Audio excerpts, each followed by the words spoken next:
champ is here. We will definitely not shut up and dribble. The champ is here. I must be the player. The champ is here. I'm going to continue to stand with the people. The champ is here. I will not lose. All right, man. I took up the wall. Yes. Welcome. You could have been anywhere in the world, but you are here with we. My name is EJ, and I got my man. MH. Yes, he is the DB of the show, and we are Black in Sports, giving a voice to the culture that won't shut up and dribble. And today, man, we're bringing you back inside the locker room where we talk about the subjects in and around the game, man. MH, man, we're going to talk about a little bit of the blind side, man. You ready to do this? Yes, sir. So blind side, right? Definitely a football term, right? So it's great terminology. Did y'all run into it much as a DB? Did y'all have to like watch out? Yeah. Well, I'm trying to figure out. There's some moments of blindside that comes to mind. Okay. It was more like on punt. And now they don't necessarily. It's not necessarily the same anymore. Right. You on punt was like a weird. It's particularly when I got in college, and that's Okay. how I played early. Was kind of on punts, and then if you were running a little too free, you like some don't really feel right, and then next thing you know, you seeing cleats. A wall being set up. You seeing cleats in the air. So that's kind of my thoughts with blindside. And so as a defensive end, we truly kind of had a blind side as well. From the pulling guard perspective, right? Like you're coming off that ball and you're like, why am I getting such a free reign? Like I'm about to get back there. And then like this pulling guard comes and just, like you said, you see cleats, right? But what we're talking about is kind of the blind side of the quarterback, right? So, that's where the left tackle is really covering, most quarterbacks from, it would be the left guard, right? It's the left guard. Left tackle, excuse me. Left tackle, yep. Left tackle that protects the quarterback's blind side. And, Hollywood got a hold of a story and they did a whole movie. So hopefully, the movie we're talking about. And the recent news that's kind of portrayed to why, because what time that movie came out in what, like 2008, 9, something like that. Let's hit up the research team here. Hit the research team up. So the research team. So the movie came out back in the day and kind of got like critical acclaim and 2009. 2009. All right. So the movies is an older movie now, right? And hell, your girl actually, she won an award for it, right? Like maybe best actor or something like that. Congratulations, Miss Sandra Bullock. Since we're talking about Sandra, she even, I don't know if it was recently after the movie, she adopted a black kid. Yeah, she took the role to heart. She took it to heart. Like channeled her inner Will Smith when it comes to taking roles to heart. Taking roles to heart, right? So she and whatever the baby's name is, and that's when they were doing the, getting black babies and then naming them weird shit. Is that the kid that's named Apple, or is that something? Anyway, I'm going off. Don't know. I'm going on. I'm pulling to you. I'm going off into left field. Let me bring it back. So, okay. So as you know, so Sandra Bullock played the leading lady in this. You had some other people, but that was, the story, right? And it was one of those movies that kind of made you fall for it, Hold on. Did you like the movie? Because we did a top movies before, and I don't know if that made the top movie category. I think maybe we had to go back and play that. But did you like the movie when it first came out? I don't know. Like is a strong word for it. Okay. I'm not trying to lead into my position on the whole story in general. I just I don't know. There's something about the movie that I didn't really particularly, kind of care for. But I like Sandra Bullock as a artist, so I thought she did a good job in portraying her role. So for that point, I liked it. I guess I would say I liked some of the appearances by college football coaches at the time that were top level college football. So for that reason, yes, I like the movie. For other reasons, particularly the practice scenes where Miss Sandra Bullock was on the field, and come on, I didn't necessarily like that, but you know, it is what it is. And I didn't like the little hood actors either. Like I you know, like, yeah, I didn't like that. So Okay, all right. So it seems like I tapped in some deeper emotion. Maybe we won't have to do a wellness check after we talk about this because you went a little deeper. I'll just if you like the movie. Okay. Yeah, I'm sorry. I did go around. Yeah, the movie was good. Okay. So for me, I like the movie as well, right? So there's some definite cultural sensitive innate kind of messages that we have to kind of especially for the culture be weary and leery of, right? And so I think for me that's one of the things that early came on, right? So when the story came on, Michael Oher, it's loosely based on his life, right? It's they always put that loosely based on there. So it was the Hollywood dramatization. You like that? That's another $5 word. The Hollywood dramatization of his life. So they had to put those skits that didn't, probably didn't happen, or they exaggerated a little bit, right? Like the going on the field, the hood characters, the Fernando the Bull, stopping whole people, in car accidents, whatever. Yeah, come on, we get it. And then we both played the sport, and I do believe there are people with natural talents, but just like, the dude's looking at butterflies, and then now he's like, blocking someone all the way into a trash can over the fence or some shit like that. Like, it was a bit much.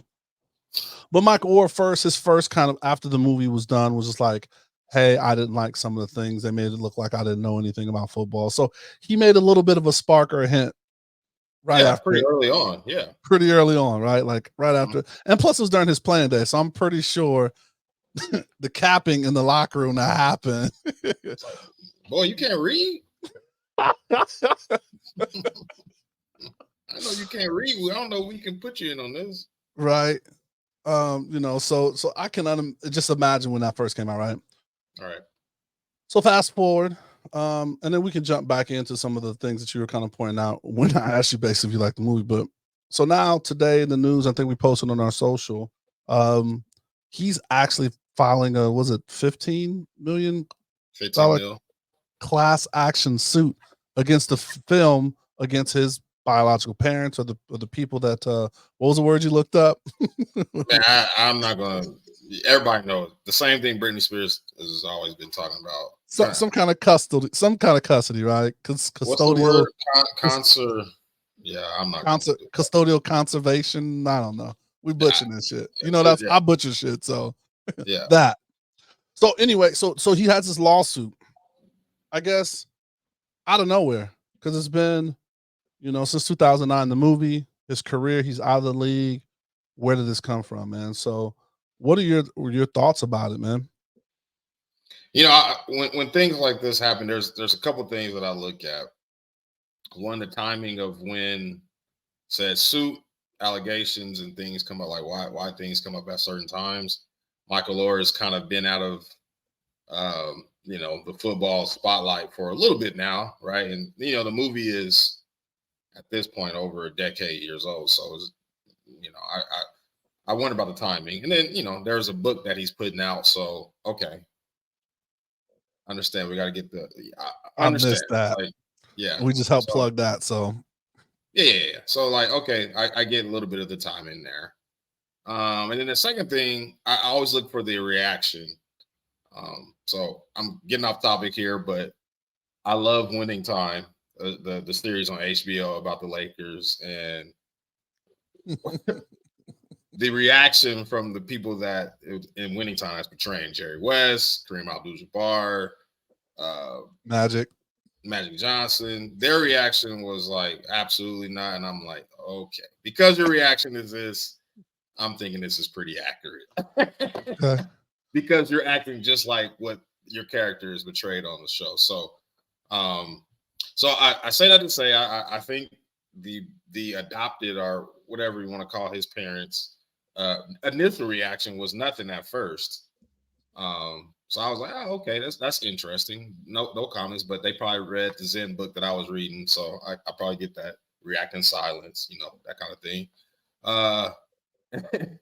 And then based on history and based just how I feel about the subject in general, I'm like, yeah, I can believe all this happened. And now they've came back and said like, yeah, it's hurtful and all those type of things. So I guess I don't really know where to. I know where I just my gut feelings where I will feel on the side of the coin.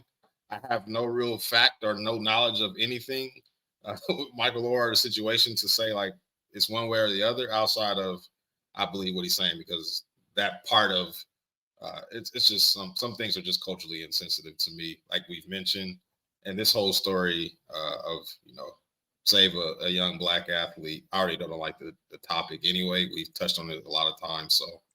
And that's the narrative that like they were saying about Hollywood, right? Because like during that time, or just anytime you have blacks in a role, it's like I think it's called the white savior complex or narrative or whatever they were calling it. So, the white man came in and saved, somebody in some kind of situation, right? Like that's the narrative that was kind of starting to come out in those things. Like there are plenty, of families that, where the kids grow up with their grandmother, with someone else, and then like we always talk about like two parent homes do exist. We're both there are dads that are around. Correct. And like, to not take those stories and sensationalize those is kind of, definitely that one part that's always kind of like rubs us the wrong way, right? Correct. But when you're saying like there's some of the things that you do feel like, or you get where he's coming from, do you think that, and like you said, we don't have clear facts and all of that good stuff, because you could go into like, hey, the NCAA did a filing and nothing came out. But that's that whole thing with the NCAA did two filings on two college players right now in the NCAA that's kind of getting buzz, which I'm pretty sure we'll talk about on the live show. But do you believe Michael Oher was led astray, run amok? He didn't land on Plymouth Rock. Plymouth Rock landed on him. No, let me quit. Probably. I mean, if I read the definition of conservator, whatever the word is, I could see, it's kind of like, hey, find this person that could be a guardian or whoever kind of takes, financial control of a minor's life or, that kind of thing, because a minor can't make decisions themselves or somebody's in prison. So like by definition, I could see where he could probably been like kind of led astray a little bit. And maybe it's something that maybe something that he already knew. But maybe he's just like, I don't like how it's, they've gone big business. All that. I don't know. I don't know where I'm standing on that, to be honest with you. And it's a tough one, right? Because right, but so they're business owners. They provided for that for him. We don't know if he got like awarded money from the state. Because like there are people that adopt kids to get that financial gain and things like that. But he is in the league, right? Like he has access to a lawyer. Like when that stuff was coming out, so like right when that movie comes out, instead of saying, oh, they made it look like I didn't know how to play football, that's when maybe he should have been investigating and like digging into, I don't know, saying that like, oh, there's some money held back, or they made more money because it was more their story about how they took me in, not my story, right? Because like when it comes out, we all say it's the Michael Oher story, right? Like loosely based more on him, not the Tuohy story. So I definitely agree with you when you talk about like the timing of situations, right? Like the fact that he has a book coming out it doesn't diminish like what's going on, but it's one of those things that like makes you go, right? So the definite timing of it is just kind of crazy. Yeah, it is interesting. I think from like something that Sandra Bullock was I guess saying whether she said it was just comments from, I guess, Sandra Bullock. You know how things can get right. led astray. But she was saying like she was hurt by it, partly because the movie itself, the piece of work that she got award for, can be tainted now. So when somebody watch the movie, they're probably going to think about, oh, this isn't true, or all that kind of stuff, and that could diminish her work. And I guess for Michael Oher, who played multiple years in the NFL, earned a scholarship out of the SEC school. Obviously, when you have that success, nobody does it alone. But at the same time, you want to your name is your name, your brand is your brand, and how does he want to be attached to this brand of these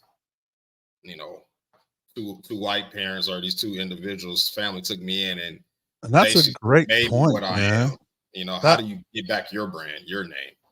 And that's the thing, right? Like usually in adopted situations, if you really feel like that's a gift, like you always hear, like, oh, you want to change my last name to you, right?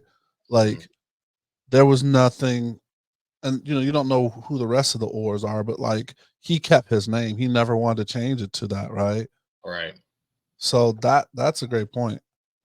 I mean, it's the same in a lot of different ways, but whatever Colin Kaepernick's relationship is with his adoptive family is completely different now, based on him trying to figure out what his brand and who he is, aside from adoptive parents. He's I think a lot of that is probably trying to understand more about what he is and who he is, and what he represents now for the culture. It might be totally different than what he was brought up in under. So with those type of things, man, I wonder how much of who I am is trying to figure out what my brand is how do I take ownership of who I am, type thing. So, and those things change, right? Like who I am now versus who I am high school, who I am college, who I am, in work. It definitely involves the circle of people you kept, right? So even though high school, college, once you got in college, man, he was starting to kind of see things, or hopefully starting to see things, right? Because that's when you're on your independent stuff, right? Like no curfew, you're responsible for getting up, doing the things that you're supposed to do, getting to football practice, all of those kind of things. So it just seems like you would develop all of whether you sense something was wrong or not, right? So like coming back and saying that like, oh, they kind of tricked me into going to, this college. It's like, no, like they made a lane for you. So I don't know, man. Yeah, the brands and identity thing is interesting, because like even somebody like Jaleel White, we don't even know. My bad.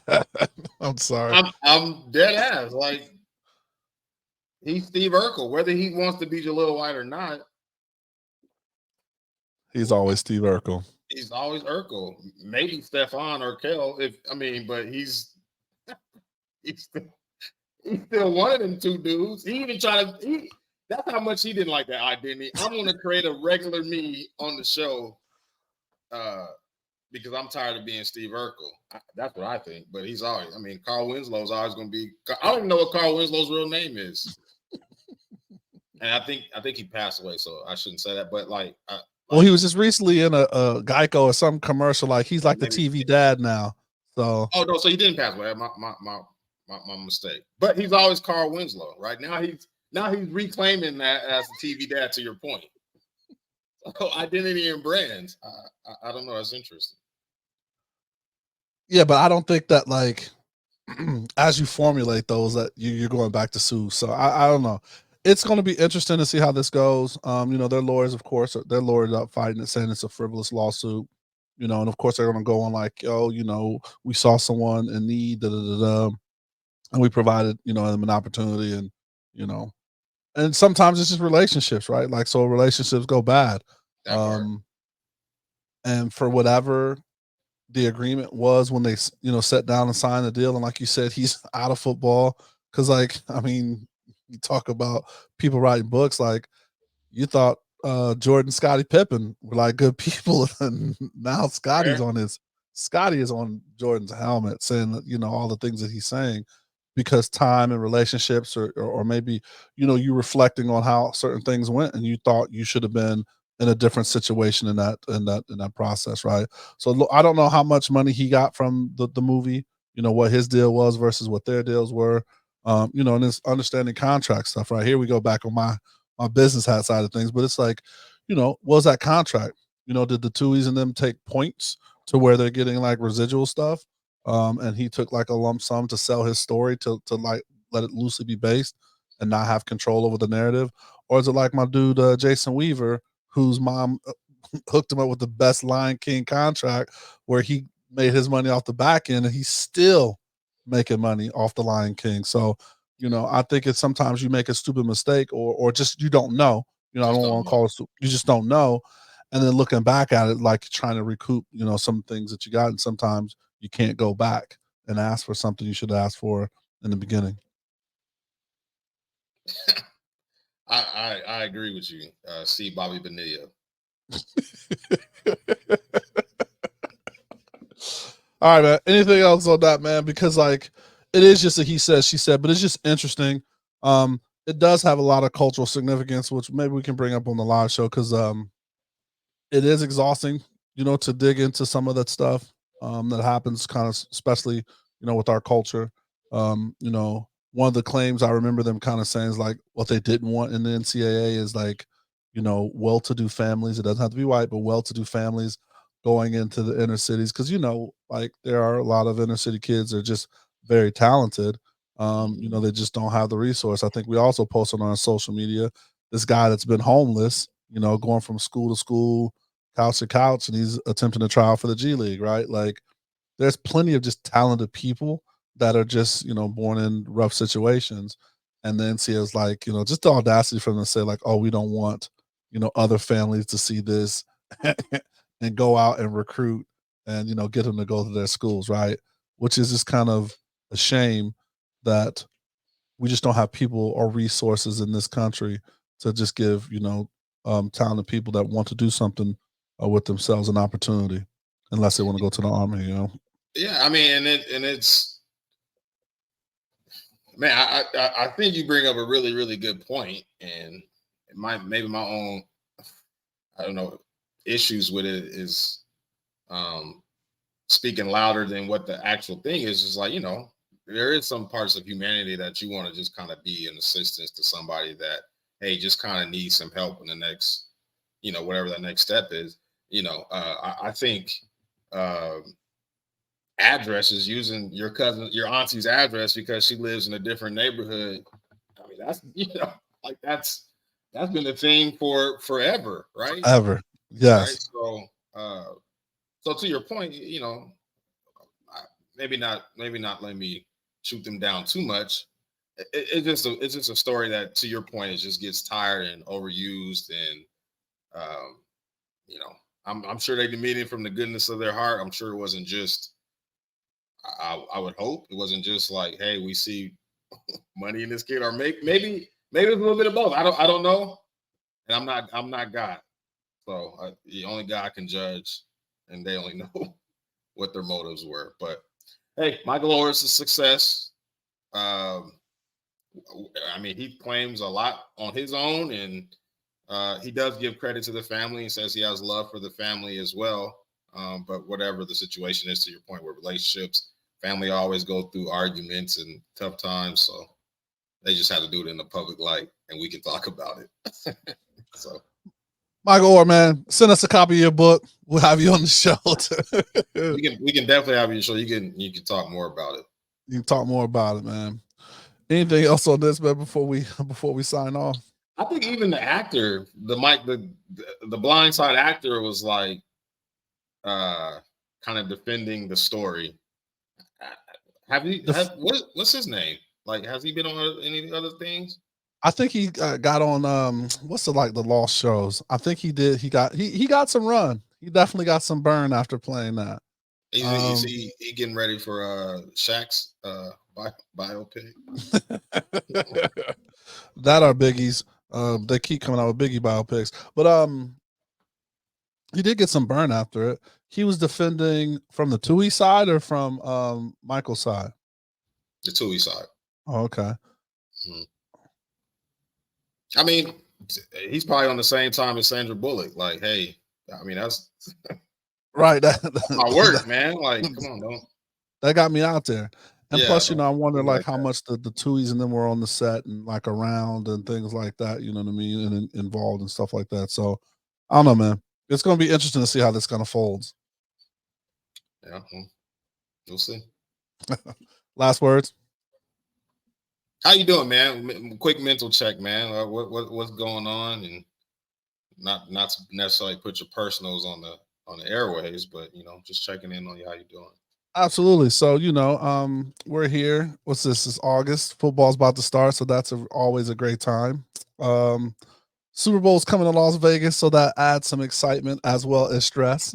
Something like that. Yeah. As you can understand, we're getting hit up for and getting pulled multiple different directions from a work, a social, a community, and many other ways. Your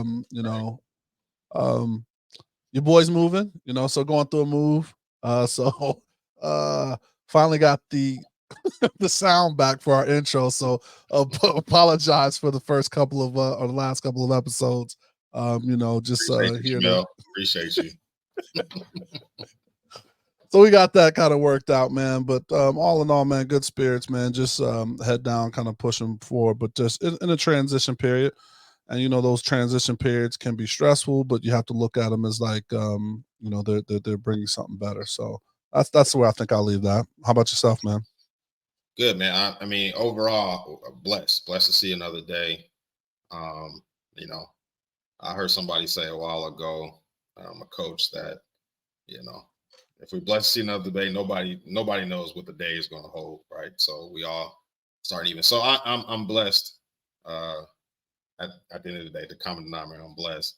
But I'm not the mental wellness guru or expert or anything. But I did have like a mental, like, just kind of like, man, what is going on? Like a overload. Like I felt kind of overwhelmed, and I've never really felt that way before. I guess I was saying, I'm not going to put too much personal things of why, but sometimes as males and as men, we have to constantly be unselfish.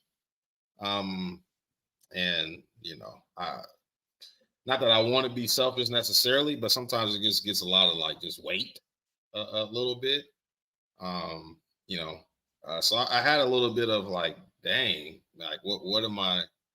There's too much going on right now. Like I don't know if I can, for lack of a better term, like hold all this, right? And so, it's good to have family and people and this show and other things where I can sometimes just talk, and I go ramble sometimes, and it's just like, hey man, at the end of the day, I hold a whole lot in. A lot of times you got to be a whole lot for a whole lot of people sometimes, and sometimes it's good to just kind of let go. That's why I always appreciate our guests for their perspective.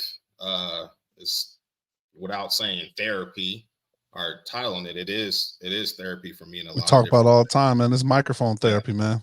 No, for sure. And one thing that I'm learning, and I thought I was a humble person. I try to be humble and practice humility all the time with everything that goes on. But I listened to this kind of leadership thing, and this guy was saying that like nobody really cares about like you. Like everybody's a step away from being a styrofoam cup. Essentially, it's like I'm not that important. People are not like, hey, Miles, whatever. It's more about the position that they think I hold, or the title that I think I hold, or what access I have. So let me just take a step back real quick. You're not that cool, be humble a little bit, understand that, what God has blessed you with, and, opportunities that you have and positions and jobs that you have. That's what people are, grabbing at, they could kind of care less about you. And so, understanding that, let me take a step back and say like, okay, I can't handle this. And, let me keep people where they are, because my family's my family, my folks is my folks, and you know what it is what it is type of thing. So thank you for this space to kind of get that out. I hope this may help somebody else, because I don't talk a lot about that kind of stuff, but hopefully anybody that's listening, you're doing the same for you and yours. And we do check in on each other, man. So it's good that we do that. People don't, you know, see the after show. I mean, that's something we spend a good, you know, talking, just kind of, you know, checking in with each other. But you know, it's good to see that, and share that, and make sure that you're talking about it. I saw the one clip that Busta Rhymes talk about, especially for Black males, because we're so conditioned just to take on so much, right? That we suffer in silence, or you know, just the backlash that, you know, if we extend our hand out, you know, for help, either get slapped, chopped off, or you know, it's not received, you know, in the way kind of manner that we would hope that it would be, I guess, is the way I'm trying to say that. But just to switch it up, because what we do on our show when we have a lot of guests, we do make sure we do it. So I want to give you your flowers. You know, we're not going to go all into it, but you know, you've been making some waves on the professional front, and you know, I just want to kind of give you the hand clapping and flowers and tell you, you know, congratulations, man. It's a really big milestone for everything that you've been kind of doing. So just holding it down for your family, and then also making those changes, you know, in a working or professional environment that's just dynamic and has a lot of changes. So congratulations to you, man. Continue success, and then understand that you got it because you deserve it, right? And you know, some people get it for other reasons, but just definitely know that you got it because you deserve it, man. So definitely one more time, give my brother his flowers, baby. Let's go. That's love, man. I really appreciate that, man. That's love. Thank God. Absolutely. All right, man. Well, hey, let's get out of here, man. We're probably gonna have a couple more shows, the live shows coming. So if you would like to be on the live show, man, don't hesitate to reach out to us and jump on that. A lot of y'all been asking. I need to see y'all log in. Y'all know who y'all are. There it is. Call them out, because a lot of people, hey, I'm gonna jump on. Yes, jump on. Yeah. Don't be scared. Jump on. Asking. All right, man. So are we ready to get out here to MH? Yes, sir, man. All right. So hey, thank you for listening, man. No, we drop new shows every Thursday. So please subscribe to that YouTube channel. Baby girl did the drop. I gotta record that. So as baby girl said, like, subscribe, you know, to the show. But yeah, please subscribe to our YouTube channel, because we believe seeing is believing. If you see it, you can be it. We're everywhere that you listen to podcasts. So definitely subscribe so you get that notification. And please be safe, practice gratitude, and know we're rooting for you. Screaming, all us blacks got is sports and entertainment until we even.